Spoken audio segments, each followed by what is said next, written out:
January 7th, 2016. From El Cajon, California, this is episode 90 of You Can Bet On That. Hi, everybody. Welcome to You Can Bet On That, a podcast for the recreational gambler.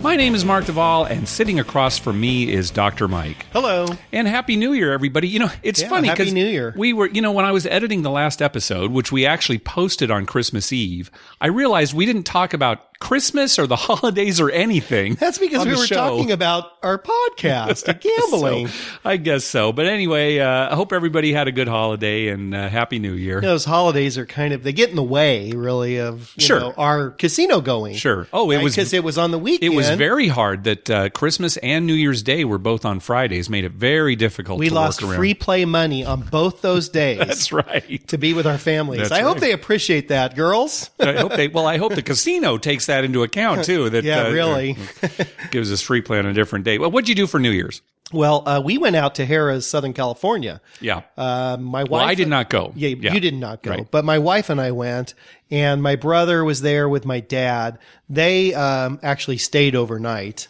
I did not. My wife and I came home. But we had a good time. It was very, very crowded. Yeah, but they had a big giveaway, right? That's why it was so crowded. They had $1 million. At 11 p.m., they gave away $1 million. Okay. We got there. We had to get there early. There was a dinner, which, by the way, was terrible. That's too bad. Yeah. Oh, gosh.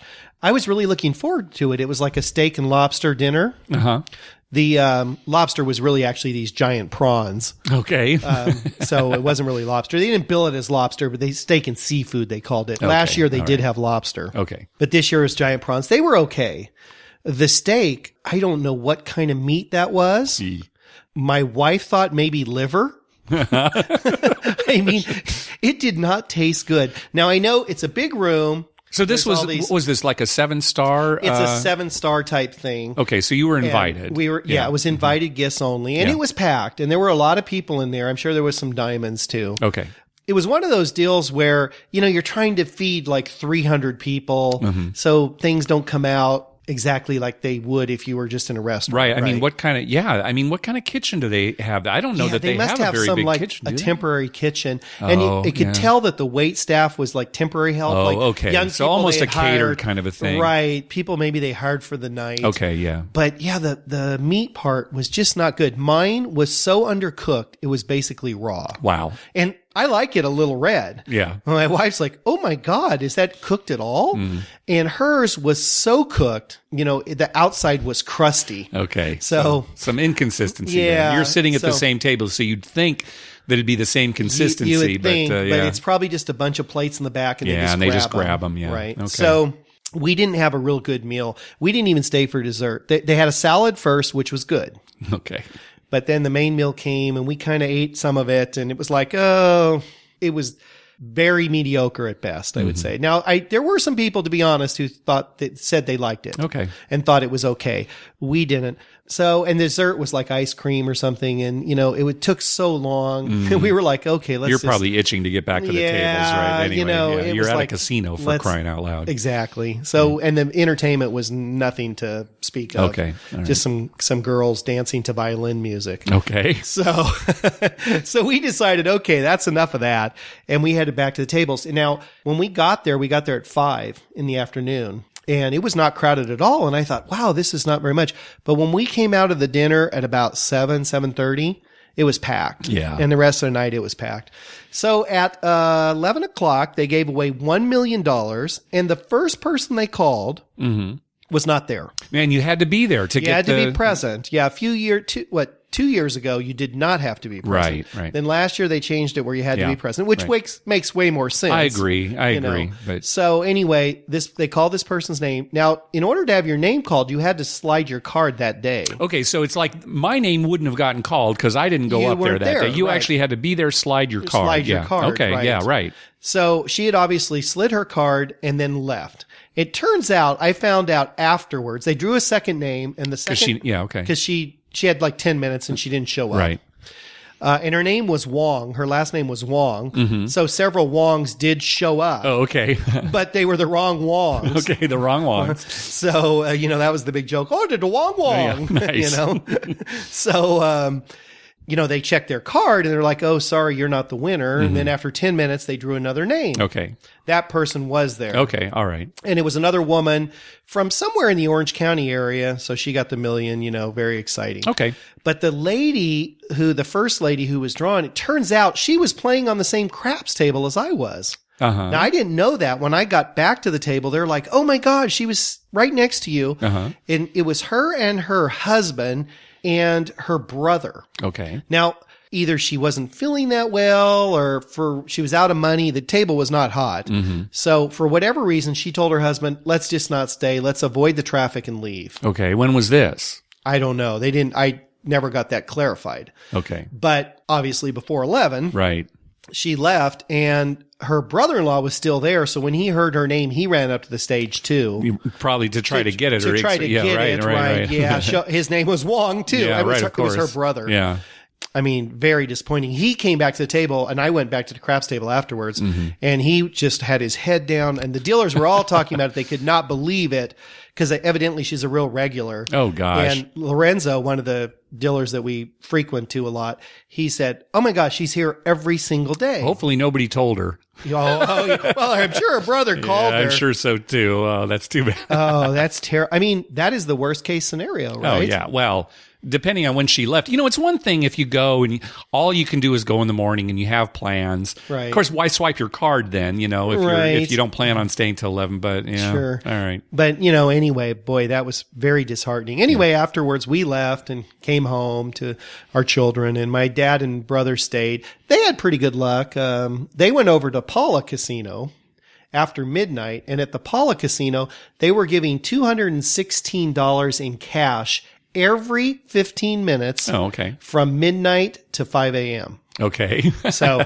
they didn't win anything, but there were a lot of people who are pretty happy. $216. Yeah, well, especially if it's cash. I'm sorry, $2,016. Oh, see, Mike, that makes way more sense because all week long you've been saying $216. Yeah, it was $2,016. And I'm thinking, well, big deal, right? Yeah, I mean, right. Okay, that's nice. $2,016. Okay. $2,016, like the year. Like the year. See how that all works? That makes so much more sense. I don't know why I kept saying 216. I'm not used to dealing with large numbers. Right. And math and math. Figuring out how much you need to be paid. And common that kind sense. Of thing. Sure, yeah. Yeah, those kind of things. You can be excused for elude me. this. Yeah. Well, talking about common sense. So this is something that happened last month. There were 3 British citizens who were jailed for cheating at roulette at the Casino de Monte-Carlo in Monaco. Okay. That's in Monaco. Yeah. That's like the James Bond casino. Right, Yeah, right. Exactly. Right. So they got away with nearly 4 million euros. And so it's like 7 million American. Yeah, maybe something like that. Yeah, right. So here's first let's give some background on roulette so people kind of know. So when you go up to a roulette table and you cash in, you don't get the regular casino chips that you'd get at a blackjack table or, a craps table, something like that. You're assigned basically these colored chips. Right. So that multiple people can play roulette. Right. And the chips won't get confused. Because if you and I both put out, say, a $5 chip. Right. There might be arguments over like, oh, I put mine on 32 and you put yours on 33. And then when 32 came up, you say, no, that was mine. Right. There's not enough room on the layout to accommodate, which could be like 7 or 8 people around. Yeah. So what they do is when you cash in, they assign you a chip color and they also assign a money amount, a euro amount in this case, to each of the chips that you get. They usually put a marker on top of the stack of chips. So they'll have, say, 10 stacks of purple chips. Mm-hmm. You buy a stack. And each one's worth like €1, for instance. Right. They put a thing on top of the rest that says €1. Right. So they know that those purple are worth €1. Right, exactly. So if you and I went to a table, maybe you get 20 purple chips and each one is worth $5. Right. And I get, 20 red chips and each of mine is worth $1. Right. Right? Because I'm buying in for less. And yeah, they put a marker there to indicate so that when you do cash out at the table, they know how much to give you. They know how much to give you in real chips, and then you walk away. You're not supposed to walk away from the table with these colored chips. Right. They stay on the table. Right, exactly.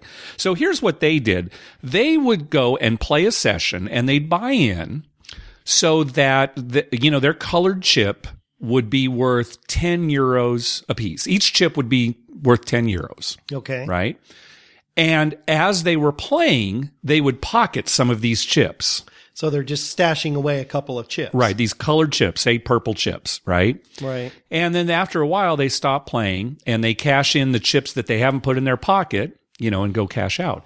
Then later, maybe a couple of days later, they go and play another session, maybe with a different dealer, that kind of thing. And they buy in for way more, maybe like 100,000 euros. Right. And they request the same color that they had played on the previous session. And they'll usually give you whatever color Yeah, they'll you usually, request. you give you a color. So, but this time now, each of those colored chips is worth 1,000 euros. Right. So during the course of this new session, then they'll take chips out of their pocket, that were before only worth 10 euros, Right, color them up. Right. And, so that's basically what they were doing. And so they got caught eventually. And they were just sentenced. There were 3 of them. They were just sentenced to prison sentences of 10 to 30 months. But I thought this was interesting. Even though they won, illegally, 3.66 million euros, they were only ordered to pay back 850,000 of it. Really? Yeah. Now, I don't know why. Now, did they determine that the other was actually won legitimately? Because they had to make some bets. I don't know. And whenever you're reading these articles, you only get so much information, right? Yeah. So I'm not sure why. I mean, they're going to jail, but at the same time. What did you say the prison term was? So anywhere from 10 to 30 months. Oh, okay. All I right, would have thought a lot more. Yeah, I know. Really, for cheating like that. You rip somebody off for $7 million. You'd think you'd get more than 10 months in prison. And I have a lot of other questions about this. Is an interesting story, and it kind of shows you what people will do to cheat. But you and I were talking off mic too. It's like, well, aren't they keeping track of these chips? When somebody is done playing, if they have 10 stacks of 20 chips, all purple. Yeah. And when that person cashes out, you better have 10 stacks of 20 right, exactly. purple chips. And when you say they, you mean like the dealer starts with 10 stacks of 20 chips. It's not like the player gets all the chips of that color. No. Right. That never happens. So at the end, you're right. At the end, when the player cashes out, the dealer should have the same number of his colored chips as started. And when anyone who's been to a casino sees how often they count those stacks. Yeah. So I mean, it's constant. They're counting the stacks. So maybe there's more to this story. You only, especially when you know a lot about a subject and you read something in the media, you realize how often things are wrong or there's information Well, missing. when I originally saw this and I hadn't read anything about it, I thought they were cheating by forging chips. No, they were like pocketing some and then forging them so that the stacks were always the same. And then they went back playing with real chips. That would kind of make more sense. Of a different value and hoping to win. Right. Right. And then if you won, it'd be like, okay, I won. Right. Yeah. But no, they were just pocketing chips from an earlier session where they were worth less. Yeah. And then taking them out of their pocket when they were worth more, the same colors. So, but anyway, I thought it was an interesting story. And I thought, it was kind of a slap in the wrist compared to what you would get, I would think, if you did this in Vegas. I think you'd go away for a long time. I think you'd be away a long. Well, you might not even make it out of Vegas. Right? That's right. Yeah, it's true. Yeah. I'll tell you what, we spend so much time at work and going to the casino, legitimately playing craps and stuff. We need to focus more on cheating. Yeah, we really should. Yeah. Yeah. Maybe we'll talk about that. Maybe we'll start a new podcast. That's, right. How to cheat effectively. That's right. The podcast for the cheating gambler. Right. We'll disguise our voice and come up with, watch for that, folks. Maybe within the next year, we'll start a new podcast. Oh, we've got a lot of good ideas for podcasts. Oh, yeah. We talk about it all the time. Just wait. We got an email from listener Mike from Pittsburgh. Let me just read to you what he said here. My next visit to Las Vegas might include airport transportation provided by the hotel. It's not because I'm a high roller. It's because the room I'm thinking of staying in includes transportation. I have no idea how much to tip the driver. Any ideas? And he also goes on to say, also, there might be a concierge involved, greeting me, etc. Should I tip them? And how much? So, we usually get a free ride from the airport. The limo picks thanks us to up. you. Yeah, exactly. And you usually tip. I think you tip. You tip. I tip too much. You tip basically what it would have cost to take a cab, right? Because it's like $13-14 for the cab, and I usually just give them $15 or $13. I'm thinking if you're talking about going from McCarran just to some strip hotel, I think if you were going to like Caesars, if you're going from McCarran to Caesars, I think like $5. That's what I would tip. Yeah. It might depend if it's just two people, husband and wife or something. That's probably, if you had 4 or 5 guys, you might want to tip a little more. Maybe. But see, here's what I'm thinking is why pay essentially what you would have paid to take a cab to this free ride? Because it's like, well, then it's not really free, right? Yeah, it might be nicer. You might get picked up in a limo. But, Mike, it's not always nicer. Remember that recently, I don't know, was it like 2 years ago? Right. We were expecting a ride. I know the one you're talking about. Right? Yep. And we got off the plane. There was nobody there with your name. No. And we had to actually walk down to where you happen to know that the limo's parked. Right. And he had just pulled up. Right. Yeah, he was way late. Yeah. And I mean, he was a nice enough guy, but we would have gotten to our hotel a lot faster if we'd just gone out to the cab line. Sure. Yeah. I mean, it's not always great. Yeah, it's not always, and even leaving the hotel to get to the airport, sometimes you've had to wait, right? Yeah, it's a lot that leaving the hotel. Yeah, and once again, you might as well take a cab. So anyway, that's another reason why I think you shouldn't pay, make a tip that would be the same as paying for a cab. I say like $5. Yeah, that's probably not a bad idea. And I would kind of evaluate too the driver. So if you're a person who likes to chat, and you try and chat with the driver and he doesn't chat, maybe less, you just give him a small tip. I would say yes if you instigate the conversation, because maybe you're one of those persons who doesn't like to talk to a driver. And then the driver should not talk to you. Right. If he realizes that, hey, you just want to sit there quietly. Yeah, you should be the one instigating the conversation. But of course, so like any other tip that you give, it should be based on service that you receive. Yeah, so depending on the service, the guy needs to pick up your bag and put it in the, not make you throw it in the bag. Right. And, treat you respectfully, that kind of thing, because we've had some that have been not so good and we've had some that have been great. That's true. It's almost like cab drivers. It's sort of a coin flip, right? Whether you're going to get a good one. And we've had concierges that have opened the door and said, how's it going? Yeah. And, let me show you where the check-in is. And then you slip them a couple bucks. Well, let's talk. Those I usually just a few bucks. Yeah, I was going to say, let's talk about the concierge. I would say if all it is like a greeting, hi, we're glad to have you here. If there's anything I can do for you, let me know.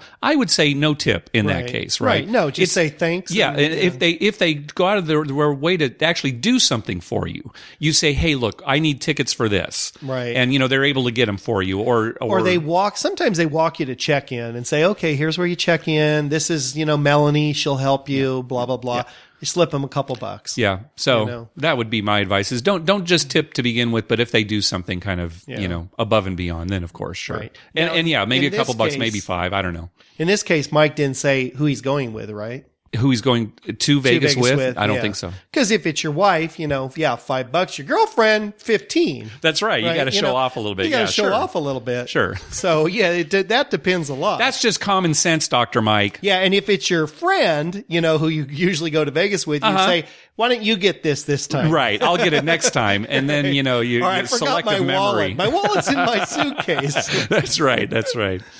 Hey, thanks to everyone who's been clicking through our Amazon link. Remember, when you're going to buy something through Amazon, go to our page first, youcanbetonthat.com, and click through our Amazon link at the top of the page. That way, when you make a purchase, we get a little kickback that helps cover the costs of hosting the show, and it doesn't cost you a thing. You'll pay the same price just like normal. And a lot of people took advantage of that over December, over the holidays, so we really do appreciate it. All right, I've got a story to tell. So a couple of weeks ago, you and I went up to the casino. Let me give you some background here. Yeah, I'm already laughing, because I already know this. All right. So I have a separate gambling stash. The money that I gamble with is completely separate from our family finances. Which is great. I'm going to say this right off the bat. Everyone should do that. Sure, if you're able to. Now, one of the reasons I'm able to, because again, I'm not an advantaged player. It's like, well, Mark, how do you replenish it? I mean, there are several ways that I replenish it. You take money from your friends at poker night. Yeah, I'm a decent poker player, so that's a big chunk of it, right? That's a big chunk of it. And, who knows, one of these days I might be tapped out and then I may have to ask my wife for some money, but you're begging. But anyway, I keep it completely separate. And I've never spent my gambling stash on anything other than gambling. Right. Which, if that's what it's designated for, why would you spend it on? Right. So, I don't go, well, I'll use some of my stash to go buy a new drill or something. I never do that. Right. So I keep them separate. Okay. That's number one. The number two is I'm a huge TV buff. right? You know that about me. Shoot, I put TV listings on our website. Right. And you tape a lot of shows. I watch a lot of shows. If we hadn't started a gambling podcast, I probably would have started a television podcast of some kind, right? However, we just had an old tube TV in our master bedroom, right? And I mean, it was big enough, but these days, I mean, there are shows now that are basically made for big screen TVs, right? Which brings up my first question. Okay. Why did you still have the old TV? Just because, I mean, it's kind of contradictory. I'm tongue-tied, I know. Here I'm talking about what a big TV buff I am. Right. I got this crummy TV in there. But no, it's true. With these tubes, I mean, like we watched this new show on Sci-Fi called The Expanse, a pretty good show. But watching it on the tube, some of the graphics come up and we can't read them. Or you've probably seen, like, if you're watching like a baseball game or something. Yeah, you can't read the score even, right? It's like, is that a 6 or a 5, right? On those old tubes, right? So you really need this screen. Okay, so we headed out to the casino, and I said, you know what, Mike? If I win enough money tonight, I'm going to buy a high-def flat screen TV for the bedroom, right? Yeah. Yeah, you said that right when we got in the car. When we got there, yeah. That's right, on the drive I was on the drive there. So, we played for a little while, and it wasn't going very well. It was actually going very poorly. It was not good. But I was staying positive. I said, Mike, I think we're really going to win, and so we I think at one point you said, we're going to win no matter how many times you have to go to the ATM. I think that's exactly what I said with a smile on my face. That's right. I had borrowed some money from you to play. You're going to win no matter how many times you have to go to that ATM. So anyway, finally we're there late. I got the dice and had a pretty good roll. And then you got the dice and had a great roll. Yeah, the guy before you had a good roll too, remember? Was it? Okay, so we started to come back a little bit. Not as good as yours, but a little bit of a roll. Then you had a good roll. Then I had a very good roll. You capped it out. At the end of your roll, you had made 5 fire numbers, and you were on your 6th. I was on the 6th, which was a 10. It was a 10. It was a tough one, but you were actually on the 6th one. Yes.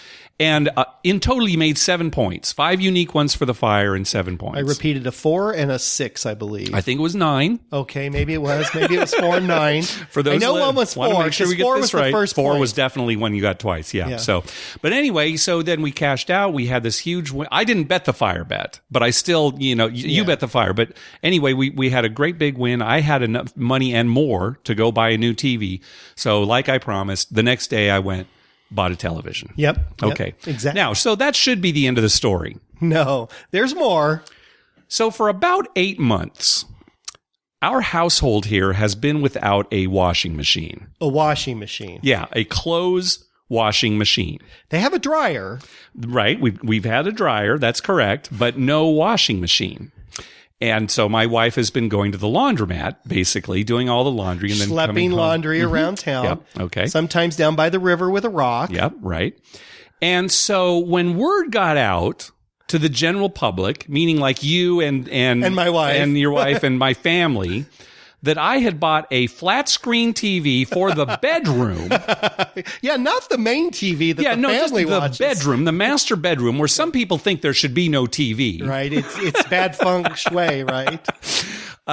So when they found out that I had bought a TV instead of a washing machine for the house, I understand that the gossip mill went into overdrive. Oh, yeah.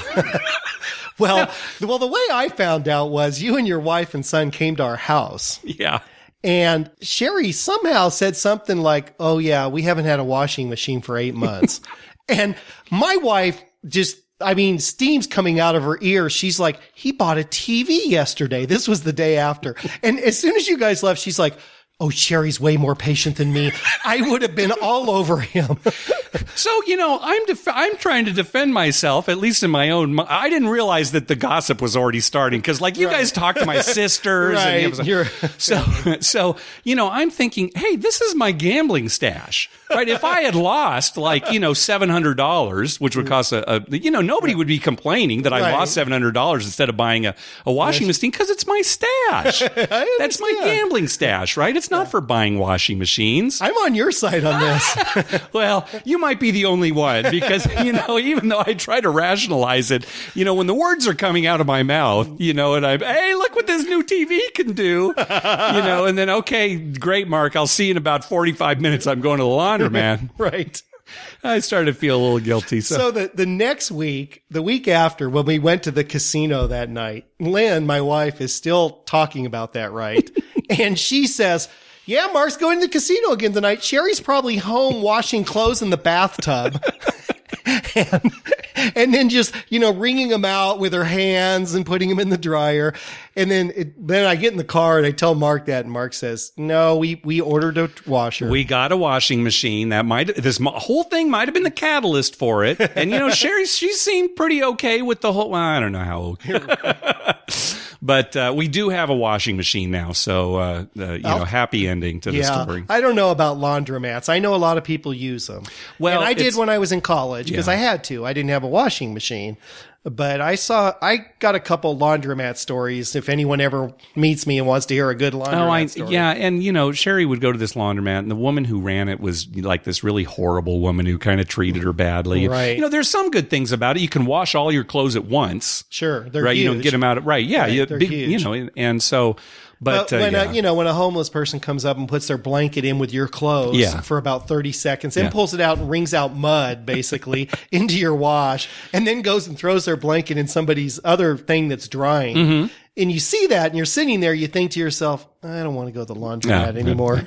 Well, we won't be going to the laundromat for a while anyway. So, all right. It's a good story. And you know what? The moral of that story is keep your stash separate. Yeah, exactly. Keep the stash separate. Yeah. And don't ever do something as stupid as to use it for non-gambling. I'm never going to use it for non-gambling purposes ever again. What you do is you just beg your wife, we need a TV. And that's what I do next time. Take some money out of savings and buy that TV. I'll look like a better person if I do that next time. All right, let's jump to our voicemail hotline. Remember, call our hotline at 951-292-4377.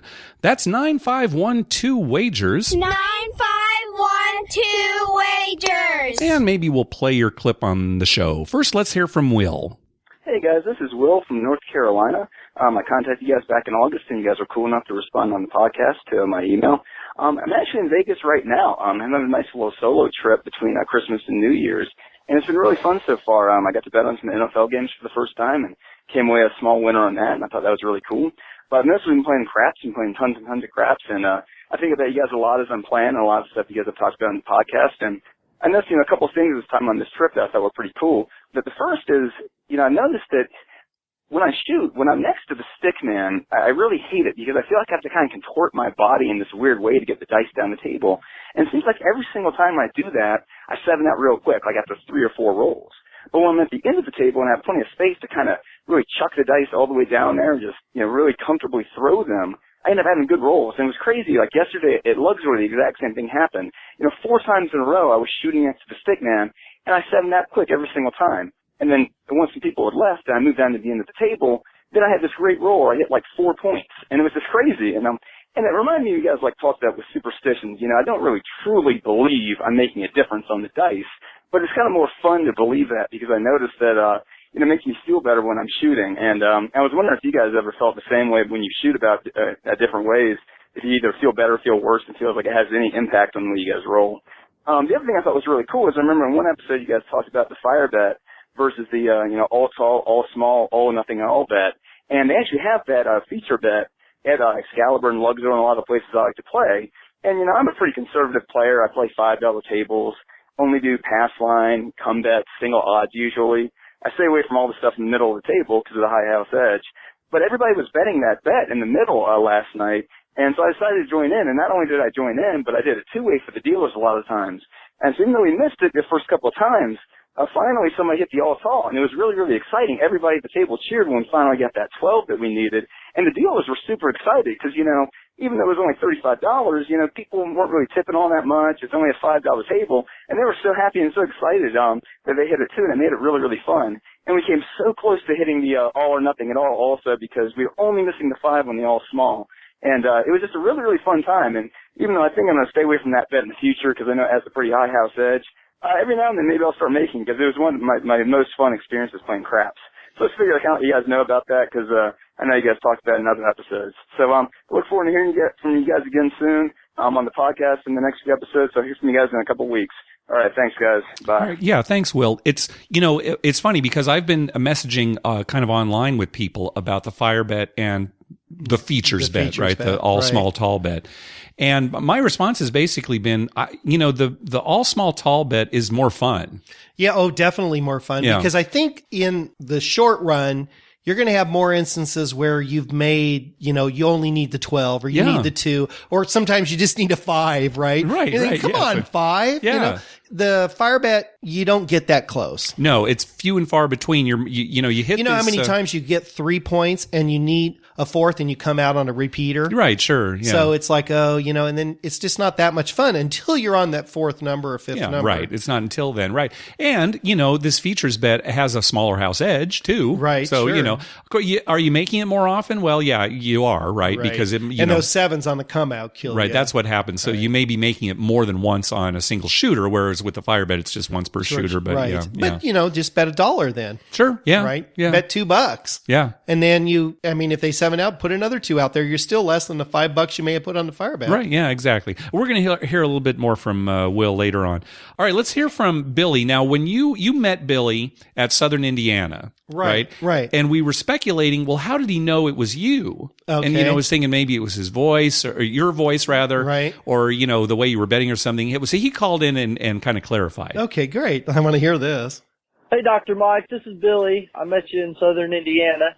I just wanted to clear up how I knew it was you. I got on Twitter on our way down and saw you was going to be there. So I looked up your picture on your Twitter account, and I just looked for one of you two standing in the picture, and I seen you, and that's when I came up and tapped you on the shoulder. So maybe next time I'll get to play with you. Sorry I didn't get to play craps with you this time, but maybe on your next trip I won't be meeting a bunch of friends and I'll get to play a little bit of craps. So it was nice meeting you, and I'll talk to you guys later. Thanks. It's that picture that we took in front of the showroom at the D. Oh, where, okay. It looks like we're like on the red carpet or something. Right. And I kind of look like a game show host, and you look like you've just had a concussion. You're kind As usual. That's how he picked me out. That's how he picked you look out. for the Yeah, guy that's who right. just had a concussion. Yeah, so there you go. You just saw the picture. So Well, that's good. I wondered about that. I was like, I was talking, but I couldn't recognize somebody's voice unless it was real obvious. They had like a real definitive voice. yeah, maybe. And plus, it's always weird when you meet somebody whose voice you've heard but you've never seen before. Right. If you maybe close your eyes, you can think, "Oh, that's Dr. Mike right there." But if Right. you're looking at somebody, Yeah, you're trying it's to like, put the that two voice together. doesn't match. Yeah, right. Exactly. He's got to be better looking than that. They always say that. Yeah, Yeah. for both of us. All right. Let's hear from Kevin. Hi, Mark and Dr. Mike. This is Kevin from San Antonio. Had a couple international casino experiences recently. One was in London, and it was interesting. It was right in the middle of the city. No parking or anything. You walk right off the sidewalk into the casino. I'd say the theme was UK gangster. If you were interested in a criminal enterprise, you probably could recruit the bouncers. But actually, it was pretty nice inside. The biggest game by far over there was roulette. They had no craps. Lots and lots of roulette, though. Interestingly enough, it was single zero roulette, and if you played on the outside and the zero came up, you got half your money back. So, by far the best roulette odds I've ever seen. And the other casino I got a chance to visit, sort of the end of a family trip, and stopped by just for a short visit to Monticello in Chile, just outside of Santiago. And again, no craps at all.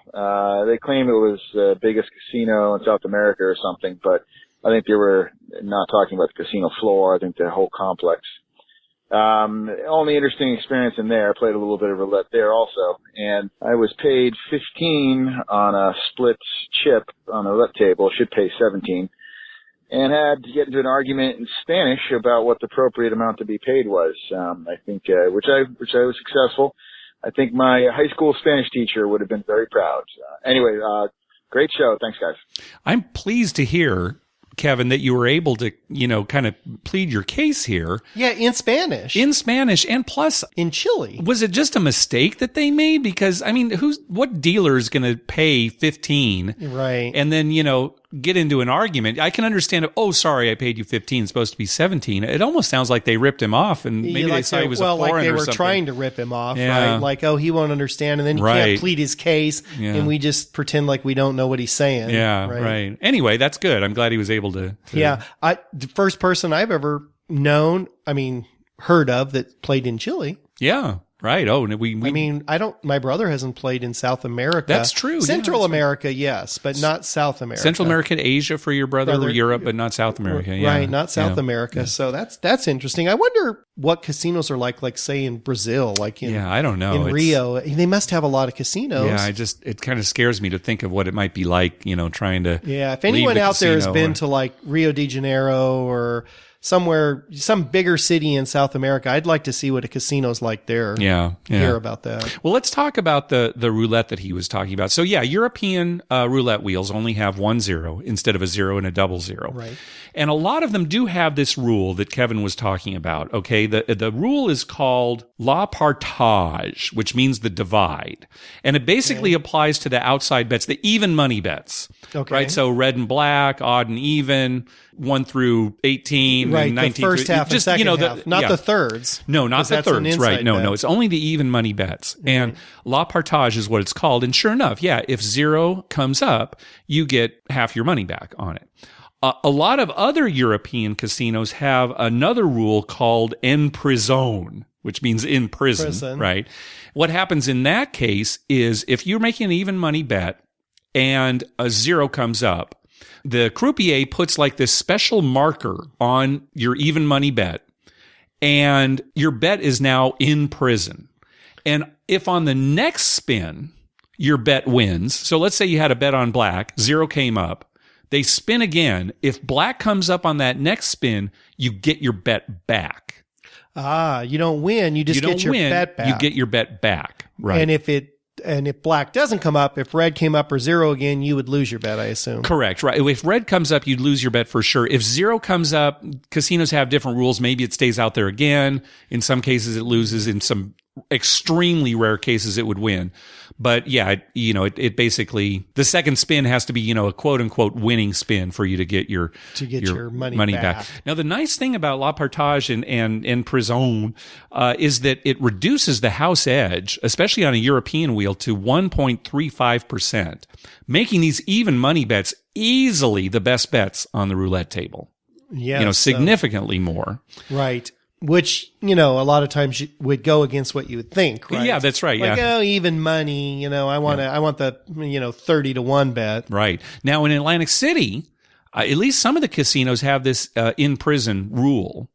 Now, of course, Atlantic City is American and has American roulette wheels, which have a 0 and a 00. So does it apply to both 0 and yes, 00? It applies to both. 0. So it's still, the house edge is higher, of course, on those wheels anyway. But this rule does, basically cut the house edge in half for those even money bets. So, yeah. That's not bad. I wonder what casino he was in London. He didn't say.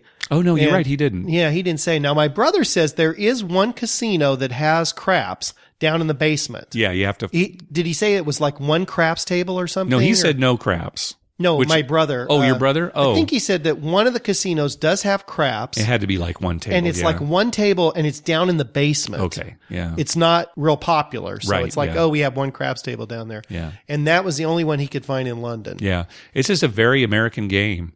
Yeah, I don't know why. It's a little complicated. Maybe that's something. We're smarter here in America. No, that's Look how well our country's run. That's not what I mean. It's just like it's like trying to explain baseball, right, to somebody who's not American, right? And you realize how complicated a game it is. And for us, we grew up with the it, strategy right? of it all. Yeah, well, I mean, just everything. It's he bunted the ball and it was foul, so that is a third strike. I mean, there's so many rules, right? Right. So, right. There are a lot of rules, and if you don't grow up with them, you don't want to learn them. Yeah, right. Yeah.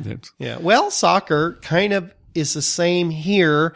Not there's a lot of rules, but if you talk to, not so much now, but when we were growing up as kids, if you had said there's offsides, there's no cherry picking, for instance. Okay, right. You would say, what? Yeah, that's true. Why can't I run down there and the guy kicks the ball to me, Yeah, right? right. That's a stupid rule. Yeah. But to Europeans, that makes perfect sense. Yeah, you wouldn't even think about it, right? No. Yeah, exactly. It's like, that's right, offside. right, you can't do that. Right. Well, I mean, we could get into a big discussion about why certain things are popular. Like with my and I don't know why this is the case. It just seems that with American sports, it seems like Americans like concentrated drama. Right. So with like baseball, it's like, okay, here's the pitch. Yeah. Okay. And then you kind of relax. Okay. Here's the pitch. Same with football. It's Right. like, okay, right here it comes. He's about to, Here's the play. snap the ball, right? Right. Boom. And then downtime. And then there's some downtime. Yeah, Right? we can't take a lot of trauma.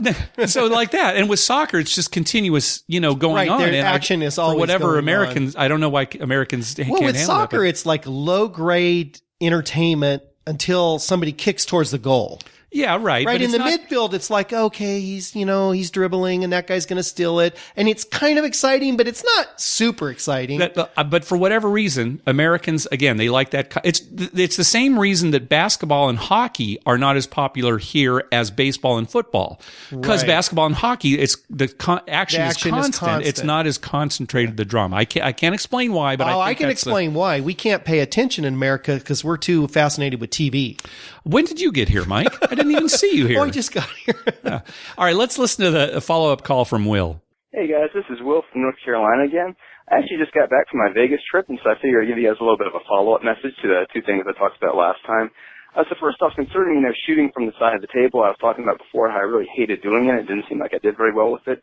Well, thankfully after kind of watching a few other people shoot, I kind of tried coming with a couple other different ways to throw the dice that made me feel a lot better. I kind of figured out a way if I was to the right of the stick man to kind of go through it underhand and kind of chuck it down and spin my wrist on it a little bit. If I was to the left of the stick man, I kind of did more like a little backhand chuck, again, kind of rotating my arm over. And the funny thing is I just felt like that felt so much better shooting it. And it just made it a whole lot more fun again, shooting from that side of the table. And lo and behold, at least I can remember one time I actually had a really good roll doing it that way, where once again I hit it about 4 points.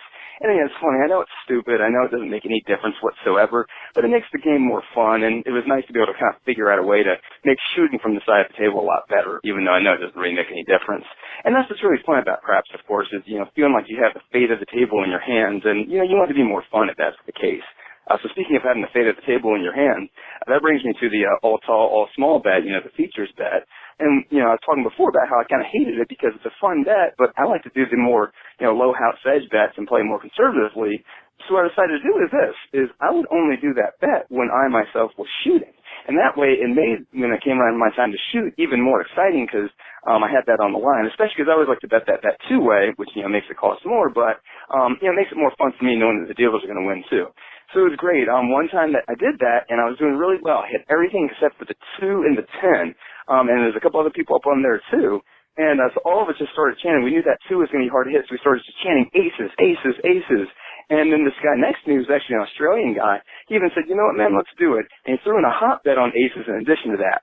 And I couldn't believe it. I actually threw the dice down, and I nailed the aces on the first time. We were all so excited. The dealers were cheering. Me and this guy were hugging each other. It was great because we didn't have to, wait like 5 times for him to hit that hot bet. We did it the first time out. Unfortunately, of course, I couldn't hit the 10 afterwards, so we didn't get the whole entire thing. But still, though, that was like one of my most exciting individual rolls I can ever remember. And so I figured I'd just kind of let you guys know about that. So I always appreciate it, guys. Always like I hear from you guys. So it's great. All right, so thanks. Bye.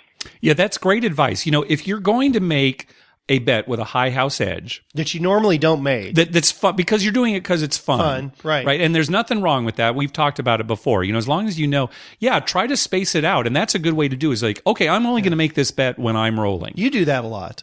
Yeah, that's true. You do that a lot. You'll make a bigger bet for the dealers when you roll. Yeah, and it's not like I think I'm a better roller. It's just that I can makes it more fun for you. I can spread it out a little bit, so I'm not. It. Yeah, exactly. So that's good. Well, talking about his superstitious stuff. Yeah. Okay. I've always thought in my head, and I'm kind of superstitious, but I know it's not true. You enjoy pretending that you're superstitious. Yeah, I enjoy pretending that I'm superstitious. Exactly. But I've always thought, I roll so much better from the end of the table. You get that long roll, and I like to loft them and everything. Yeah. So the other night when I had the 5 fire bet, I was right next to the stick, right? That's right. And yeah, that's probably my best roll ever. And I was right. right next to the stick. Right. And when you're rolling from that position, I suggest shooting them like you're feeding chickens. That little underhand back thing. Yeah. That's a nice way to roll them there because you don't have very far to throw them, and you get a good. You do have to come up with different ways to roll the dice depending on where you're standing at the table, just for comfort reasons, not because you're going to have a better roll or anything like that. But yeah, it just feels better. Right, it is. But yeah, that underhand chicken feeding way is definitely a good way to go if you're close to the stick. Here's my superstitions. I'll just give you a few of them. I like to wear a new shirt. Okay. I always feel better when I wear a new shirt. Yeah. So if we go like to Atlantic City, I take a couple of new shirts. I just go out and buy a couple new t-shirts because I feel like more comfortable or better when I'm wearing a new shirt. And have you noticed with me, I'm usually wearing the same shirt. Yeah, right. Like when we go out to Harrah's, I'm always wearing some Padre shirt, right? Like every time. Padre shirt, right. Now I do that at work, but I don't do that when I go out to that just makes sense. Yeah. So I like the new shirt thing. I like to feel good. It seems to me like we always have a better session, when you're feeling good. Well, that's why I don't like a crowded table. Right. Because I feel better when I have some room to kind of spread out. Yeah, sure. you don't feel cramped or I also, we've talked about this many times. I don't like it when somebody's causing a stink or there's some dispute. Sure. No, of course not. There's no such thing as, positive vibe. I mean, there probably is. But it's not going to that you feel better. It doesn't affect the dice. It doesn't affect the dice, but it affects your mood. Sure, it affects your mood. So win or lose, you're a little happier. Yeah. So that's probably my two biggest superstitions. Yeah. But I think that new shirt thing really does work. Well, let's try it out. I'm going to start keeping track. Yeah. But no, it is funny what Will was saying because, when you are in the middle of a hot roll, you do kind of feel like, okay, I'm in a rhythm. Right. I've got control here, right? There's another 6. Right. There's do it another the same 8. Way. Yeah. And you'll hear people all the time say, oh, I left that one short. I didn't throw it quite as hard as the one before and it's 7 out. Yeah, that's right. That really mattered. Yeah. But it's, you were in a rhythm, right? That's part of the fun of playing craps. Probably any gambling. People do the same with blackjack. You'll see people put their bet in the same place. Sure. You'll see that weird lady stack her chips in the field. That's right. So that they're almost about to fall over. And if the dealer touches them, then she cusses them out. Yeah. Mm-hmm. Uh-huh. Yeah, sure. She's not superstitious though. That's his smart gambling. Oh my God. We haven't seen her in a while. Thank goodness. I can't stand her. She's just a little different. Yeah, I guess. All right, well, that's going to do it for this episode. Hey, we want to thank John for a PayPal donation. So John gave us a donation because his Raiders beat our Chargers. And, here's the thing. If you're a Chargers fan, if you grew up in San Diego, you're a Chargers fan, you hate the Raiders. They're your worst enemy. I mean, honestly, it's of all the rivalries that we've got, we don't have that many in this town. But that's the one thing is we hate the Raiders. Yeah, even the Padre-Dodger rivalry is not as big as the Charger-Raider rivalry. And I'll go so far as to say this. I don't know if you'll agree with me here, but I hate the Raiders more than I like the Chargers. That's how much I hate the Raiders. Yeah, I would agree. I mean, for years, I said my two favorite teams were the Chargers and whoever's playing the Raiders. Yeah, exactly. So on any given Sunday, I'm rooting for the Chargers and whoever's playing the Raiders. But anyway, John, the Raiders are your team. They won. You sent us a PayPal donation, so thanks for that. Well, I'll tell you what, though. We should mention that he was going to send us a PayPal donation whether they won or lost. That's right. Yes. So that's really cool. Yeah, I thought that was really cool because most people, if we win, I'll send you something. But no, he was going to do it either way, and that's great. Yeah. And I have at times honestly rooted for the Raiders in certain situations. Well, sometimes you have to. Yeah, when you have to, when it benefits the Chargers. Yeah. But it's just, I don't know why. They've always been our big rival. I know why. The Holy Roller. Yeah, that was one big reason. Yeah, exactly. All right, thanks again, John. Hey, be sure to check out our TV listings showing all the gambling-related shows coming up within the next 2 weeks. We update those listings every Wednesday using a customized program to search through all the raw American TV data. Just go to our webpage, youcanbetonthat.com, and click on the link at the top that says TV listings. We'd love to hear from you. Call our voicemail hotline at 951-292-4377. That's 9512-WAGERS. Or you can email us at youcanbetonThat@gmail.com. Also, follow us on Twitter at youcanbetonThat. We always tweet when we're heading to a casino, and we'd love to meet up with you. Like us on Facebook at facebook.com/youcanbetonThat. And finally, head on over to iTunes and write a review on us. When you do, it helps us get new listeners.